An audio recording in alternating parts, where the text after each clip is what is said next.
السلام عليكم. حادث سير خطير يهز المغرب، وهذه هي التفاصيل. شهدت الطريق الجهوية رقم 707 الرابطة بين إفران والحاجب صباح اليوم الأربعاء 20 دجنبر الجاري حادثة سير مميتة راح ضحيتها 6 أشخاص وإصابة أزيد من 9 أشخاص بجروح متفاوتة الخطورة إثر انقلاب سيارة من نوع بيكوب كانت تقل عاملات وعمال زراعيون يشتغلون بإحدى الضيعات الفلاحية.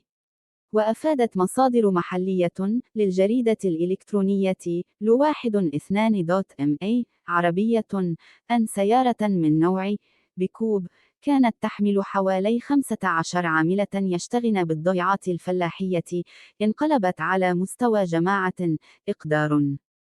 وأضافت المصادر ذاتها أن السائق فقد السيطرة على المقود قبل أن يتفاجأ العمال بانقلاب الشاحنة، مما خلف مصرع 6 أشخاص وإصابة آخرين بجروح خطيرة ومتفاوتة الخطورة.